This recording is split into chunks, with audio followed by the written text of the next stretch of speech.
তো বন্ধুরা, এবার দেখতে থাকো। বস্তাটার ভিতরে হাতটা ঢুকাবো, খুঁজছি। তো 40 কেজি বস্তায় কুপনটা পেয়ে গেলাম 75 টাকা। ভালো করে দেখো, 75 টাকা 40 কেজি বস্তায় নর্মাল পুট্টি। এটা রেখে দিই এখানে। তো এই যে পুট্টি বানিয়েছি, সেকেন্ড পাত্তি মারবো। তো সবাই দেখতে থাকো কী করে পুট্টিটা মারি। প্রথমে ভালো করে চেঁচে নিচ্ছি, দানা দানা থাকে, তো ভালো করে দানাগুলো ঘষে নিচ্ছি। না ঘষলে তো দানাগুলো থাকবে।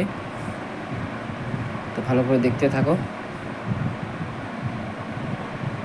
ছোটো ছোটো দানা থাকে, সেগুলো ভালো করে চাষলে ভালো ফিনিশিংটা হয়, সুন্দর করে ফিনিশিংটা হবে।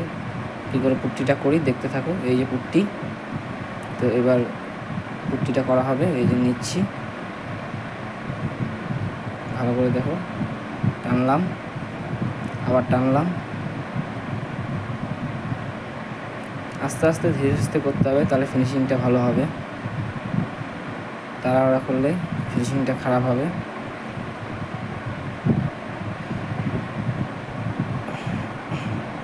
সুন্দর করে আগের থেকে চেঁচে নিলে পুট্টিটা ভালো হয়,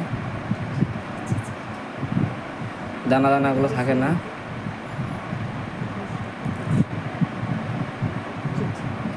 তো দেখতেই পাচ্ছ কি সুন্দর ফিনিশিং হচ্ছে।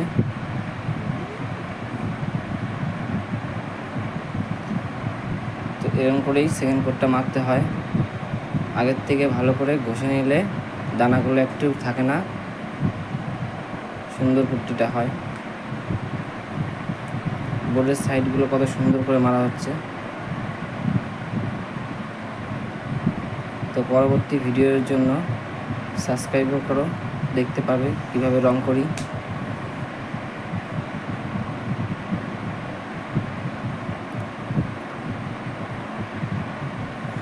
বোর্ডের সাইডগুলো সুন্দর করে না মারলে ঘষার সময় প্রবলেম হয় খুব, তাই বোর্ডের সাইডগুলো খুব সুন্দর করে মারতে হয়।